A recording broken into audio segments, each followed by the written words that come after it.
Good evening and welcome to Gravitas. I'm Palki Sharma Upadhyay. Let's get started.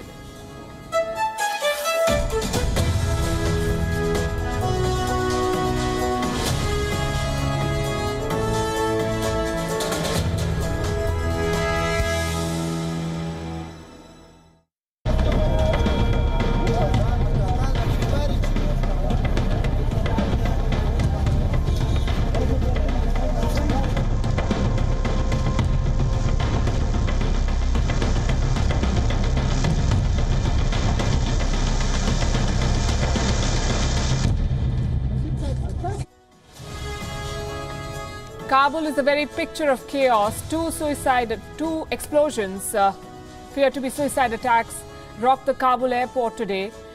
The number of casualties is being said to be 13, 48 people injured, we are told. This is a developing story. The numbers are still being updated.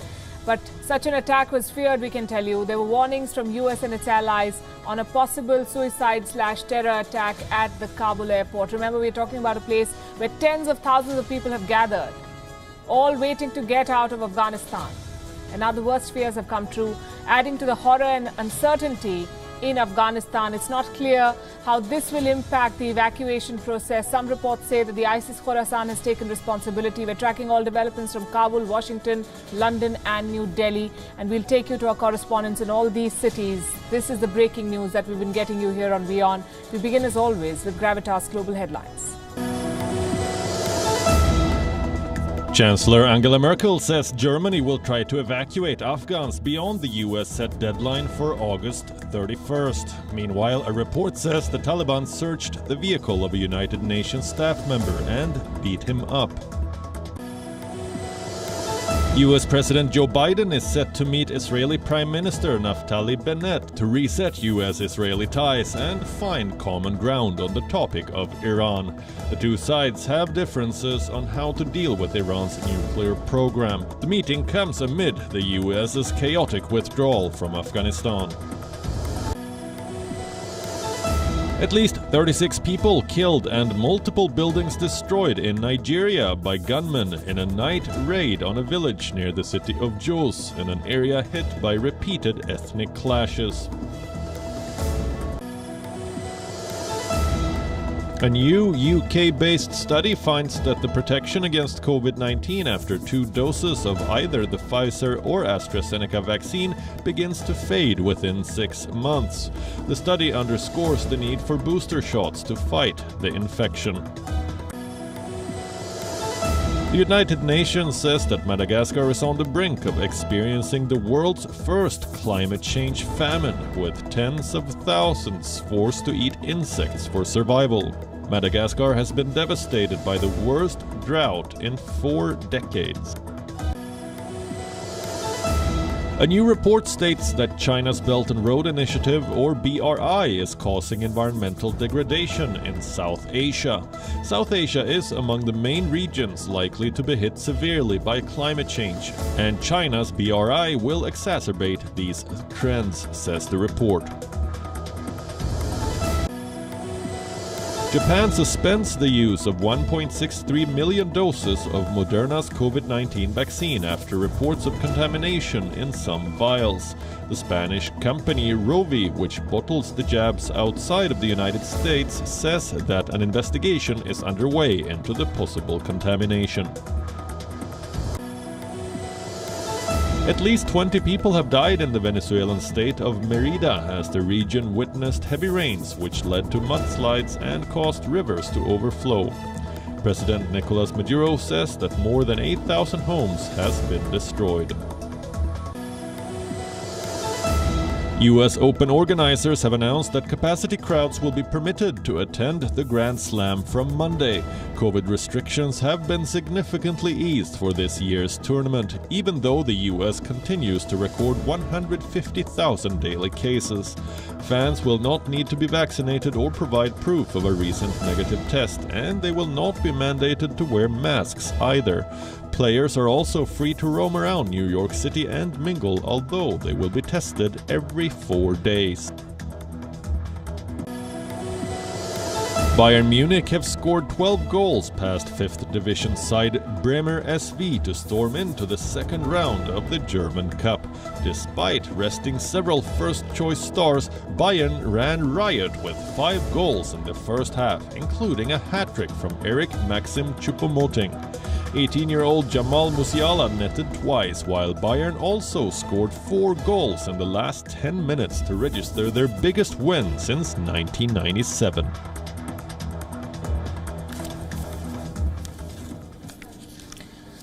We've been bringing you breaking news here on WION. There's more bad news from Afghanistan. There have been 2 blasts outside the Kabul airport. At least 13 people have been killed, 48 others injured, including children and foreign nationals, American troops and civilians, and Taliban guards, we are told. This is a developing story, and we'll soon be joined by our correspondents, our reporter from Kabul, Anas Malik, who's been bringing us the very latest. And we'll also take you to Washington, New Delhi, London, and New York for more updates on what's happening. Let me recap for you what has happened over the last hour and a half. There was a suicide blast outside the Kabul International Airport. Initial reports said that it was carried out by an ISIS suicide bomber. The blast was at the Abbey Gate. The moment was caught on camera. The images are disturbing, to say the least. And as always, we advise viewer discretion. The blast was followed by firing. There was also an explosion at a hotel near the airport, but there has been no reaction from the Taliban yet. No word from them on what has happened in Kabul under their watch, as they put it. Meanwhile, French President Emmanuel Macron has warned that the next hour will be, quote-unquote, extremely risky. We will be live with you for this duration as we track the developments. Let's go straight to Anas Malik, who is near the Kabul airport. Anas, what do you see around you and how bad does this look? Well, it looks really, really bad. To my right is the Kabul airport's military side, if I can just show you. And there are barricades now that have been placed. These walls that you see, these are off the Kabul airport's military side. And beyond this container, about 800 meters from exactly where we were reporting earlier today, from the point of the canal that is on the backside of the Baron Hotel, the second explosion took place there. I was given a rare access there because that place is under the control of the Allied forces. Just before we came live, I was given an access there, and there are bodies still lying down there. Ambulances are being redirected from this path, from the Hamid Karzai International Airport civilian side that goes towards the Baron Gate. They're being redirected towards the gate from Kasaba and Yakatut that goes on the backside of the Baron Gate, from exactly where we were just hours back. While I was there, I heard multiple gunfires and small explosions as well. British soldiers there say that they are being done to prevent, to disperse the crowd in order to prevent any further casualties that can possibly arrive, given the fact that there can be another active bomber here. 2 explosions took place. First took place to my left, where is the Abbey Gate. The Abbey Gate is totally under the control of the US soldiers. It's cordoned off. It's out of bounds. So we tried going there first. The second explosion took place just about 600 meters beyond this container. This container is the last checkpoint which the Taliban guard. So the Taliban commander here says or claims that it was not under his watch, and that the explosion took place on the side that is off the US side or the Allied forces side. And there were scores of people while I was there earlier today. At least 13 people have been confirmed killed. Locals say that they've picked up more bodies than what is being reported. The emergency hospital, that is Kabul's first responsive hospital, they've also confirmed of receiving at least 13 bodies, dead bodies that is. And the number of people around very near to the Kabul airport that was in thousands have now drastically reduced, and now just in some hundreds beyond this container, the area which is being guarded by the British side, and from the British gate onwards to the Baron Gate to the canal, that area is being guarded by the Allied forces. Ma'am? Right, Anas. We understand that there were warnings. French President Macron has said that the next hours will be extremely risky. Is anything being done right now to ask the people to leave the airport premises or the area surrounding the airport? Is it being sanitized? Is there a fear that another blast or another attack may take place in the hours ahead? Is that something that security agencies there are flagging? Well, yes, there has been a pattern to it. Whenever there is a first explosion, that is usually followed by a second explosion in the hours to that, in the rescue operations to that. So the pattern that has been here in Kabul, be from the IS or other affiliated or other terror organizations, that they first do a blast when people gather, when rescue operations take place. Then there is another blast that takes place, and that has been the pattern here in Kabul. So we saw a threat alert coming in from the US side, asking its citizens to immediately leave all the 3 gates of the Kabul airport's military side: the Baran gate, where I am right now, which is 600 meters from where to the point where I am, the Abbey gate that is to my left, and the east gate that is towards right in front of my side where I am standing. So all the 3 gates, the US side has immediately asked its citizens to leave. On the other hand, we're seeing that a large number of people have gone back to their temporary accommodations. This place here, I was standing here just yesterday. We ran that report at WION, where there were thousands and thousands of people who were here, who were waiting to go beyond these checkpoints in order to go inside and seek and go to safety. But as we speak, where I'm standing, it's all clear. They're all only Taliban men who are here, who are guarding. Visibly, there is increased security measure, because when I was coming from my residence towards the airport, usually there used to be 1 or 2 checkpoints. At least 7 is what I had to cross, and in order to get from the last checkpoint to here, we had to be escorted by the Taliban men. They checked us thoroughly. So visibly, there are increased security measures, but yes, the threat of another suicide bomber or another attack remains active. On the other hand, these threat alerts were nothing new. We've seen them coming in from this past Sunday. The French intelligence was the first to flag this, that ISKP can possibly target the Kabul International Airport, followed by the arrest on Tuesday that was done from the east gate that is right in front of me. The 4 ISKP members were arrested from the east gate. That is what the Taliban had claimed. Zabiullah Mujahid, the Taliban spokesperson, when he was asked this question on Tuesday during his press conference, I was there as well, he had ducked this question. So after that, we saw that a number of other countries had been putting in threat alerts after threat alerts. Latest being that at 4:30 a.m. at Kabul time, where we saw multiple threat alerts coming in. First coming in from the US, it was followed by UK, then Australia, then France, and other European countries as well. But those threat alerts were visibly not given any heed to by the local public, which continue to flock in a bid to flee in desperation. And today we're seeing, as I said, the second explosion that took place. It literally took place at the point where we've been reporting earlier today at the canal of the Baran gates, Baran hotels backside. We've been showing those footages. We've been reporting people crossing the sewer in desperation in order to get to the military side, to inside that base. And that is exactly what where the second explosion has taken place. Palki, right. Anas, have the Taliban said anything? Well, they've said that they've beefed up security measures. There is no official statement as yet, but this blast or these explosions are speculated to be done by the IS, given the increased number of security threats or intelligence assessments that were issued by foreign intelligence agencies. On Sunday, the French side, when it had put out its intelligence assessment that ISKP can attack, they had given the justification or the reasoning that since the IS was fighting the US and now the Taliban control Kabul, and that they are in coordination with the US. Therefore, there is a higher probability of the ISKP, the Islamic State of Khorasan province, attacking the Kabul airport in order to inflict damage on the Taliban and B, the US side. The Taliban, as we speak, the local commanders say that they had received threat alerts. They've been asking people to stay away. And they say that on their side of the fence or on their side of the guard, that is not where the explosion has taken place. Palki ma'am. Right, Anas. And we know that the Taliban have a lot of experience in perpetrating such attacks, but I'm not sure how equipped they are to be able to handle the aftermath of such an attack. Are there systems in place to ensure that the people who've been injured and the people who need immediate medical help get it in Kabul? Well, just 3 days ago, the Taliban had reinstated the Ministry of Public Health with older administrators being placed again at that very place, at that very office. So yes, we saw ambulances rushing in right after the explosions that had taken place.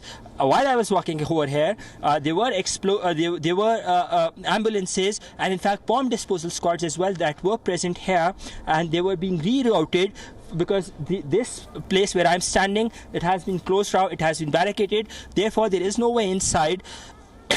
That is the reason they were being rerouted through the Yakutsk side, that is through the western side, in order so that they could get to the Baron Hotel's Canal Gate. Palki ma'am? Right, Anas, I'm going to ask you to stay safe and stay out of trouble as you've been holding fort for us in Kabul and bringing us all the very latest. We'll come to you in a bit. Thank you very much for bringing us that update. This is a developing story, and the repercussions are being felt across the world, in capitals across the world, governments taking stock of what's happening and how this will impact the evacuation process. Let me take you straight to Washington, D.C. My colleague Nina Maria Potts joining us from there. Nina, what is happening in Washington, D.C., and how do they view this?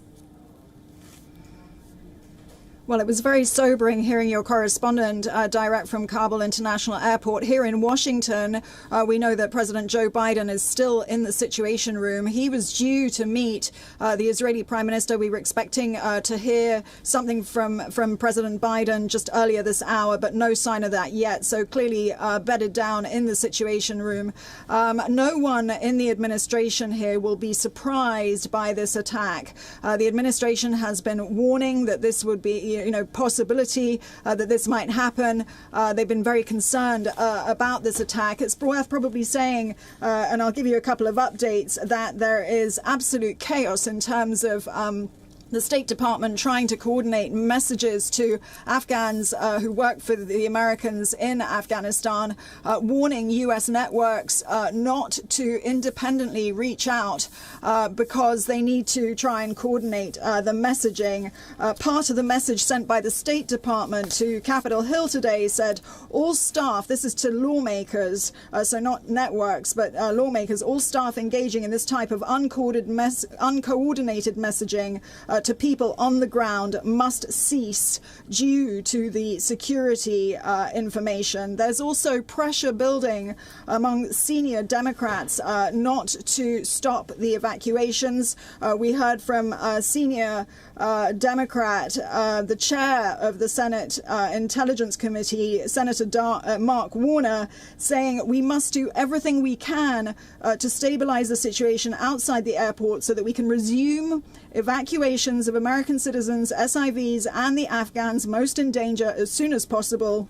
He goes on to say we owe an enormous debt of gratitude to U.S. service members who are carrying out the mission on the ground despite the great danger and challenges they face. The U.S. administration saying that they will continue with the evacuations, but it's very unclear what is happening this hour.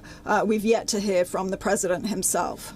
Nina, you've been tracking Washington's response to what's happening in Kabul, and the Biden administration has been facing a lot of flack for the way this evacuation and pullout has been orchestrated. The Pentagon is now saying that there might be American casualties. The U.S. has wanted to adhere to the evacuation deadline. Its allies have wanted to push the deadline. Will this attack change anything in terms of America's stand on whether they want to stick to that August 31st deadline?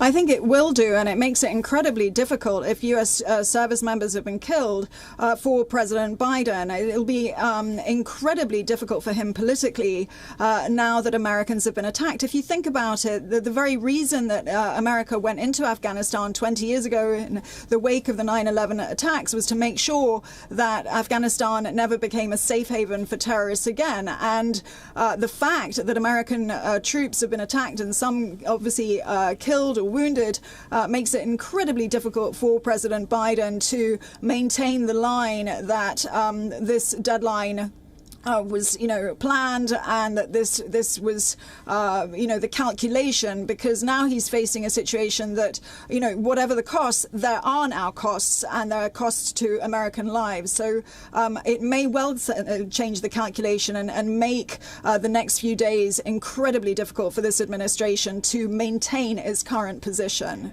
Right, Nina, thanks very much. We'll wait for updates from Washington. Let's go straight to London, where I understand the UK government is holding a crisis meeting. Mandy Clark joining us live from London. Mandy, Prime Minister Boris Johnson has convened what are being called crisis talks after the explosion at the Kabul airport. What have you heard? Exactly that. Those discussions are ongoing about the situation. The UK did issue warnings earlier on, along with many other NATO forces, are asking people not to congregate. Now, what is interesting, it seems that this is the hallmarkings of ISIS, the Islamic State, which has a very different positioning to the Taliban. The Taliban has always been a terrorist organization that does not like to do acts of international terrorism, but within their own borders. Of course, the Taliban say they are different now.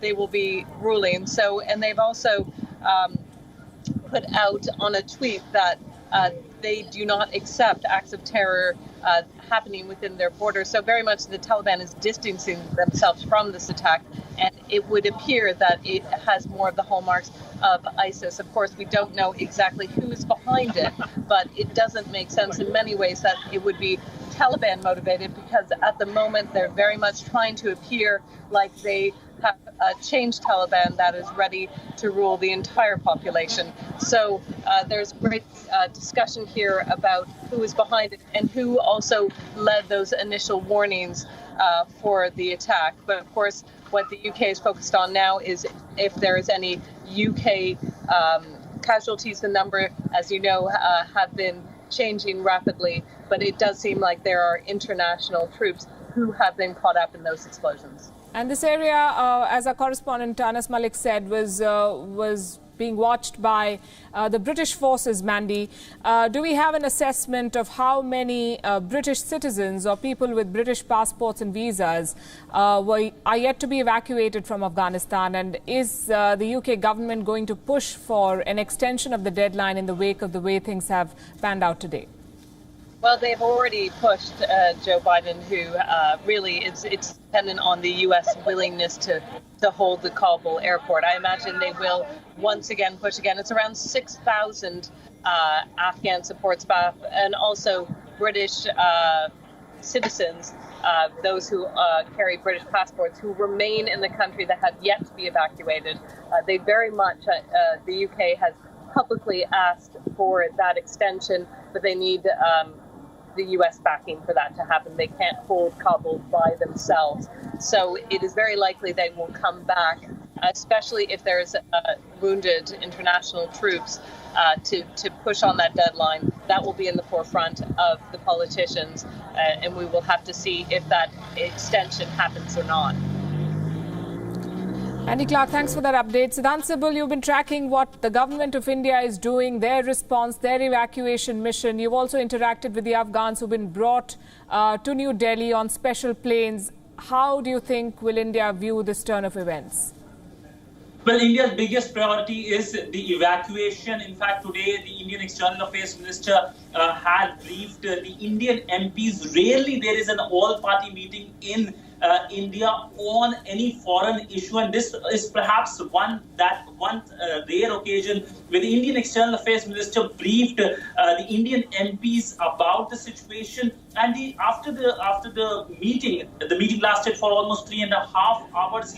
He said that the biggest priority is evacuation. The substantial chunk of Indian nationals have been evacuated. India has evacuated so far more than 500 people, out of which 200 are Indian nationals and more than 100 are Afghan nationals.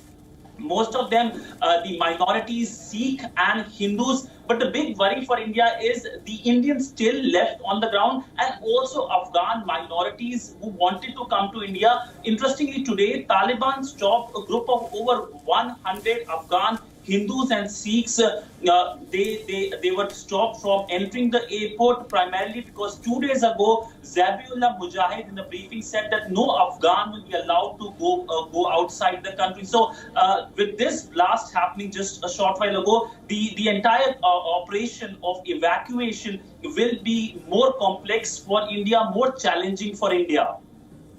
Right. Susan Tehrani, you've tracked the Afghan situation and the discussions that have happened over it at the United Nations Security Council. You have put those questions to the Indian minister who was heading one of the discussions, apart from other leaders. How do you think the world body is going to respond? And do you think that this explosion and this proof that there is very much a terror threat on Afghan soil, is it going to change the way the world responds to the Afghan situation?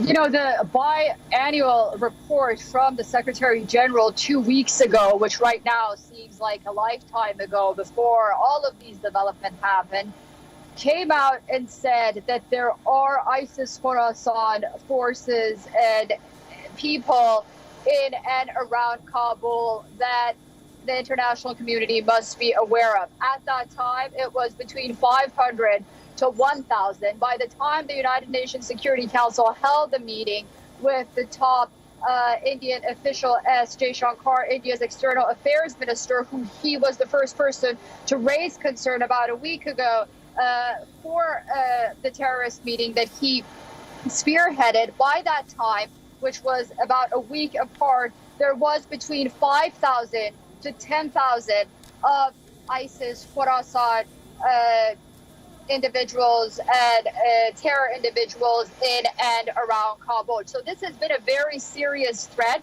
that the Pentagon, that the United Nations and the international community has been aware of and has been monitoring for a very long time. So that is the hope.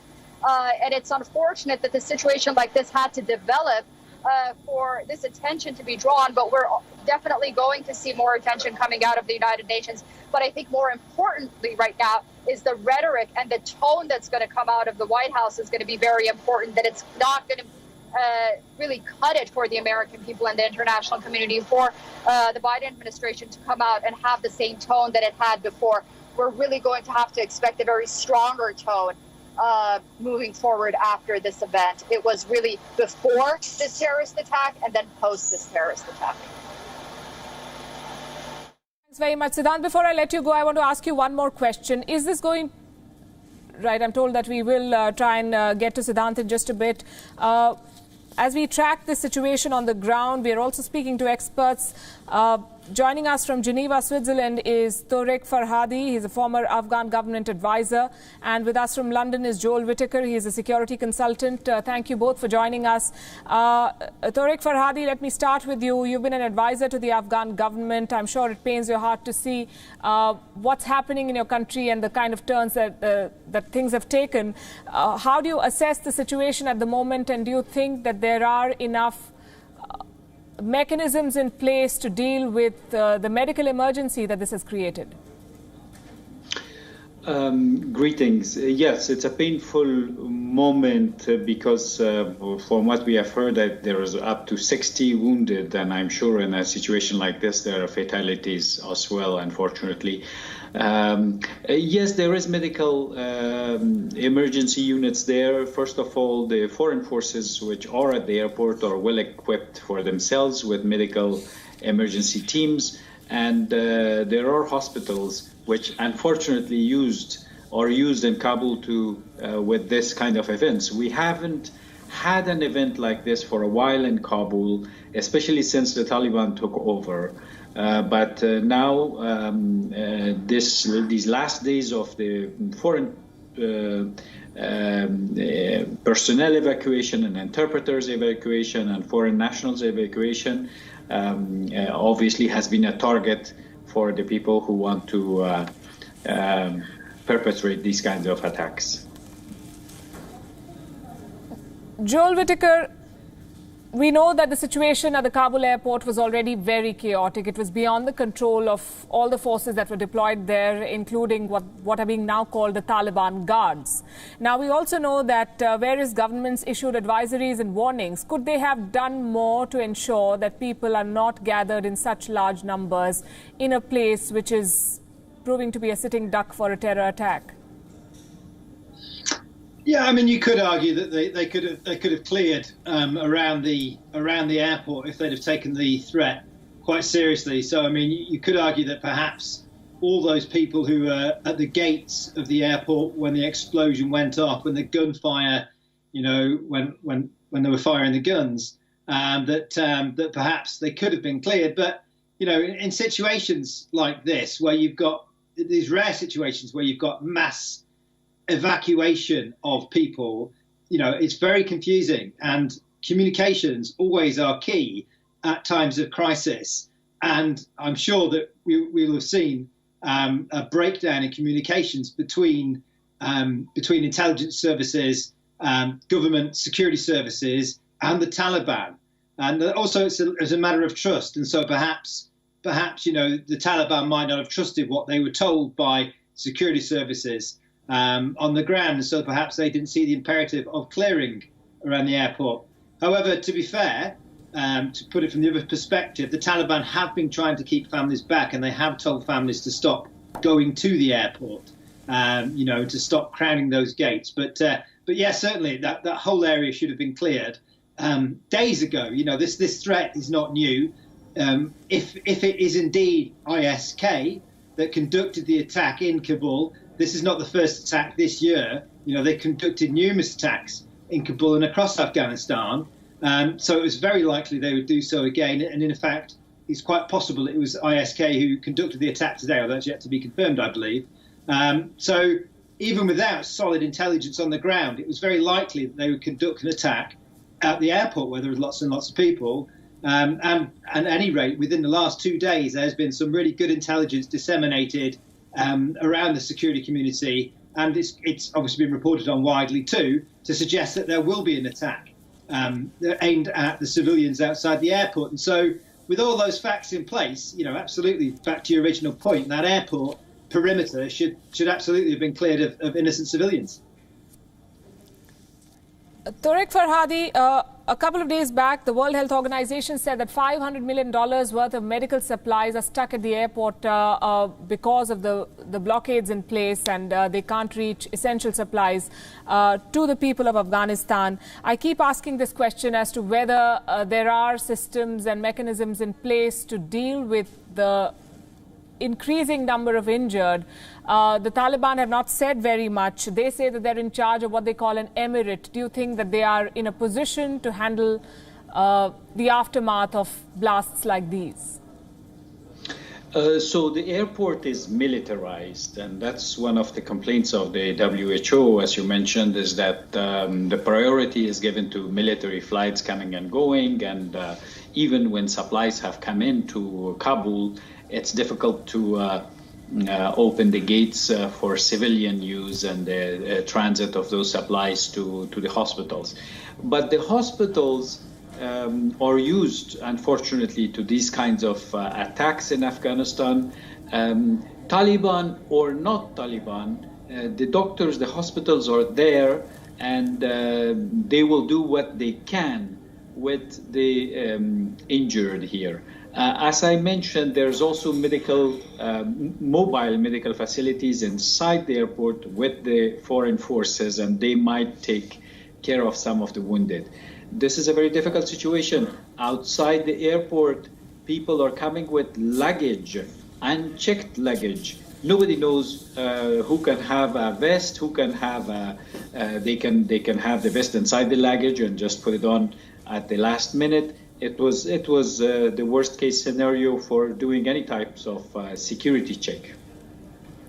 I'm going to request you both to stay with us. My colleague Anas Malik is back with us from right outside the Kabul airport. Anas, 4 days for that Taliban deadline, which they call the red line for the evacuation of foreign forces. The French president has said that France is going to try and evacuate several hundred more Afghans. In the wake of these blasts, how has it impacted the evacuation process? Are flights still taking off, or has all of that been suspended?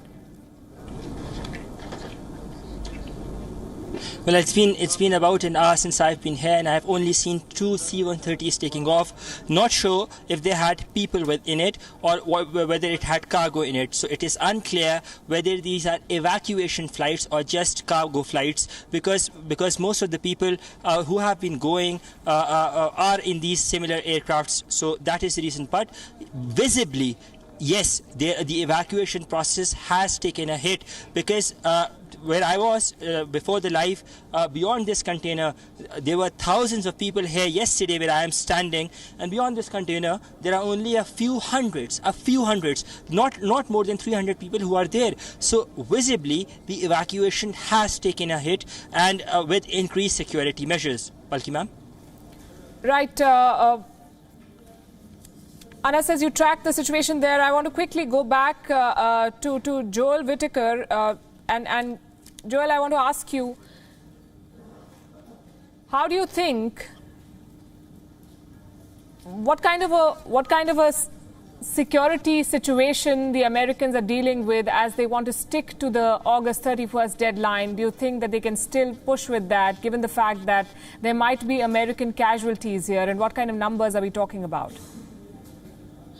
Yeah, I think numbers are tough to tell right now. It's the fog of war, and casualties will be getting treated right now in hospital. So numbers are tough to tell, but certainly it sounds like multiple casualties. We're not too sure about deaths either, really. With regards to the security situation for the Americans and what this will, perhaps force them to do, is possibly to lock down the airfield, possibly to put in big concrete bollards around the gates, T-walls as they're known, and basically get ready to pull out. And they'll probably limit the entrance and exits to the airport. Certainly they'll keep a cordon and stop anybody getting too close right now. So when we're talking about evacuation, possibly the evacuation of Kabul into that airport, the air route, is maybe over. Certainly inside the airport now, the security will be incredibly tight. There will be drones, there will be air assets looking down, looking for threats, ready to take those threats on and take those threats out. And they will be looking to get their military personnel and vital equipment out as soon as they can. I absolutely think they'll stick to the deadline of the 31st, if not sooner. We've just got a reaction from Dr. Abdullah. He has posted a tweet saying, "I strongly condemn the terrorist attack at the Kabul airport, which killed and wounded a large number of civilians." He says, "My thought and prayers are with the victims and their families at this difficult time." Tariq Farhadi, you've been an advisor of the government. If you could advise these leaders today, what would you say to them? These leaders, especially Dr. Abdullah, has been condemning attacks for the past 20 years. Right now, they're pretty much irrelevant. The Taliban have all the power, and they are meeting with them and with President Karzai and Dr. Abdullah, but it's not sure how much they are listened to. We don't have a clear reading if these meetings by Taliban or to show that they are willing to talk to people, but we haven't heard that they are hearing what they are saying. What we need ultimately for stability in Afghanistan is for the Taliban to accept to govern with non-Taliban in Afghanistan and to govern with the women of Afghanistan. We don't know if they are ready to do that. If they want to govern alone, further complications will arise in Afghanistan, and resistance movements will arise. If they are willing to govern with others, it's a better way to bring stability to Afghanistan. As you see right now, we don't have a government in Afghanistan. And that is the biggest challenge at the point. Anas Malik, who is in charge of the operations at the moment? Is it the foreign forces? Is it just the people who are around and who managed to who are the lucky ones who can now carry the wounded to hospitals. Who is taking care of the emergency efforts?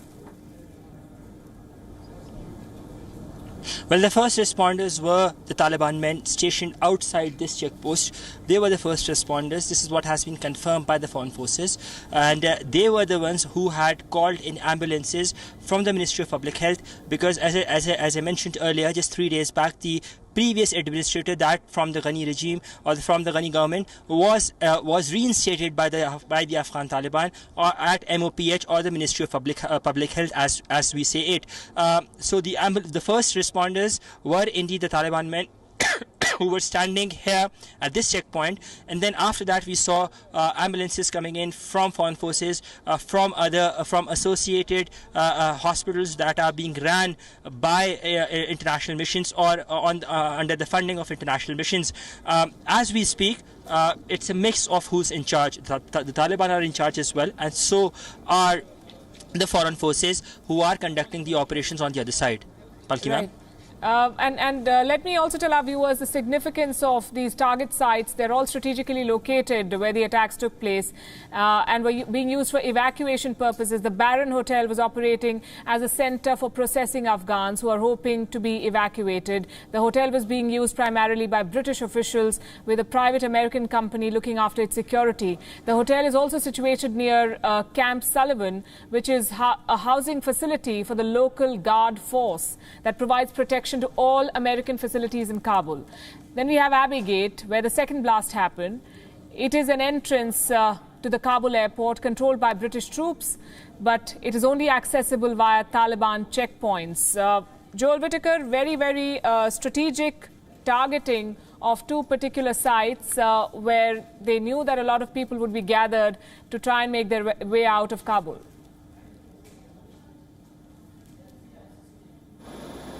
Now, obviously, they would have gone for the majority of the biggest numbers, right? So the more people are there, potentially more people they can kill, the bigger the headlines. But of course, if they go after those strategic points, like they did with Abbey Gate, like they did near the Baron Hotel, there's a potentiality that you can kill international troops, so British military, US military, and of course, then there is more headlines, certainly with the Western media. And therefore, it's got more effect. So, yeah, very, very strategically handled. We are also joined by Major Peter Quinn, someone who retired from the U.S. forces after more than 5 deployments to Afghanistan. Right now, he's involved in the evacuation efforts in Afghanistan. Major Quinn is joining us from Alabama in the U.S. Major Quinn, thank you very much for speaking with us here on WION. What do you make of the situation at the moment at the Kabul airport?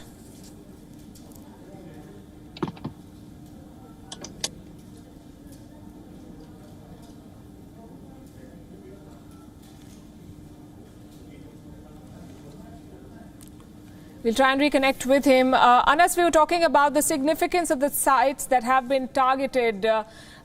What are you picking up in terms of, you said that these were areas that were being manned and that were in charge of the British forces. Are there any British casualties as well? The Pentagon has confirmed that there might be American casualties.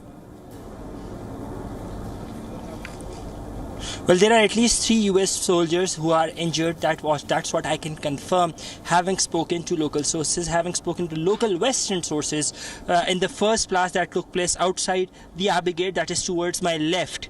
The second blast took place where I'm standing at the Baron Gate, at the Baron Gate's canal site. So at the Baron Gates is just behind me, and from this point onwards, 800 to 600 meters is where the second blast took place. So in the first blast, that is now being confirmed by local authorities as a suicide blast. That is in which we can say, or that is in which we are hearing rather, that there are indeed U.S. casualties. Palki ma'am. Right. Tariq Farhadi, we know tens of thousands of Afghans want to leave. We know that window is shrinking. The August 31st deadline is drawing closer. The Taliban say that Afghans should not leave and Americans should discourage them from trying to leave. and now we have two explosions like these. Where does it leave these people who've left everything behind, packed their bags and come to the airport in the hope of making a new life somewhere else? It's a sad ending to 20 years of international collaboration in Afghanistan. The way it's ending is mishandled. And the person most responsible for this is Ashraf Ghani, who fled. He caused the collapse of everything. His own generals have written in newspapers now that if he had stayed, they were ready to fight. They were ready to give more time for an organized transfer of power or transitional power with Taliban. But when he fled, he wanted to come out alive with the money that he took with him. So this is what's going on. Now we have to pick up the pieces with Taliban, who are a group difficult to communicate with. For us Afghans, we have raised our voices with Taliban. We have said, we recognize that you're in charge now, but let us help you in governance, because war and governance are two different things. Governance requires the acceptance of the people. And in order to get the acceptance of the people, the Taliban have to allow non-Taliban and women to govern with them. And then the international community will also give us a lending hand financially. But the Taliban so far, they are not listening to these voices. This is the situation. They are saying we are waiting for the exit of the international community on August 31st to announce our government. We will have to wait another 5 days and see. But all of this situation was precipitated by the escape of Ghani, who was the last leader. He escaped because he wanted to be saved himself and take out some money. In this story, Joel Whitaker, how does this make the Americans look? They came to Afghanistan unbidden, saying that they will wipe out terror havens, that they will wipe out the Al-Qaeda and the Taliban and what have you. They've not been able to do any of it. They left the Bagram base in the dead of night. They pushed for an evacuation that has turned out to be an epic mess. And they could not even leave without incident. And now we have news of 3 American soldiers possibly injured in these explosions. This is the military superpower of the world. Yeah, I think the bigger picture is potentially America's place in the world. Regards its foreign policies, and it's clearly becoming more insular and less engaged globally, which is not the behavior you'd expect from a superpower.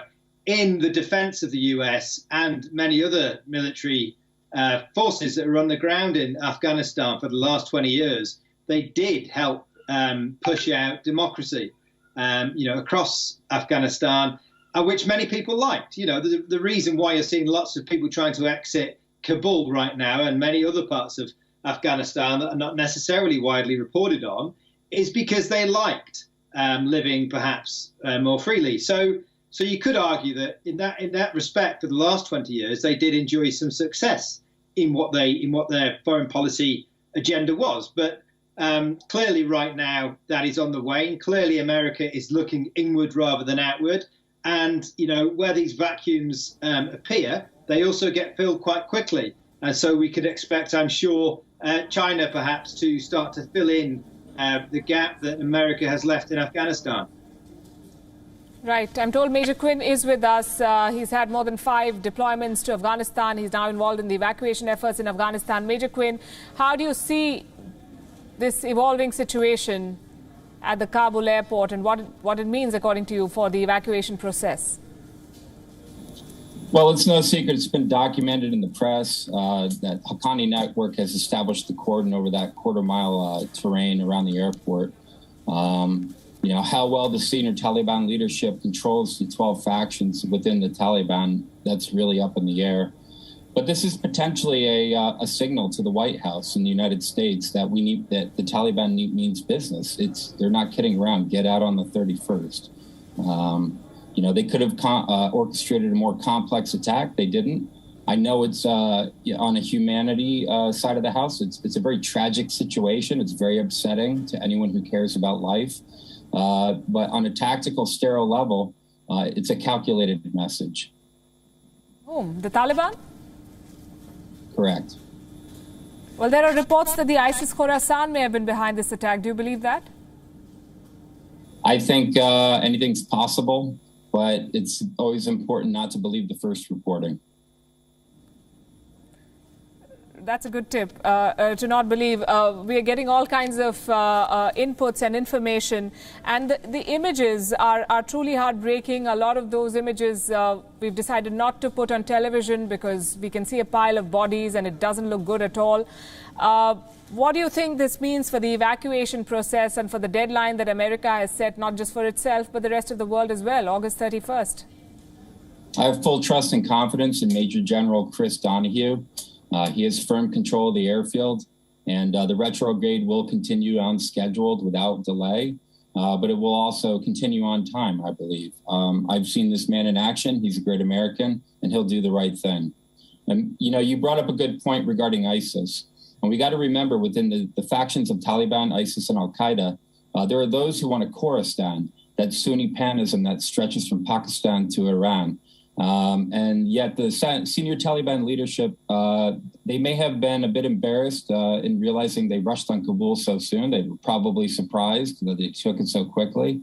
And they understand in that embarrassment that, you know, how do we run a government? So I think there's a genuine desire by senior Taliban leadership to want to create a Dubai-like situation in 10, 15, 20 years. But the secret ingredient is how do you unify Taliban leadership, get rid of ISIS and Al-Qaeda? And so you have a competition between a Khorasan, that Sunni panism of extremism, versus the desire for self-governance under any Afghan state is really important. So this is critical over the next 3 months. ISIS would love to see a devolution into civil war because it works to their advantage. Major Quinn, thanks very much for joining us from Alabama and for giving us your perspective on the way things are playing out. It's a truly sad situation at the Kabul airport at the moment. Bodies being lifted, taken to hospital. Last we checked, 13 people were killed, 60 others were injured. Those numbers are expected to grow up. The casualties include children and foreigners.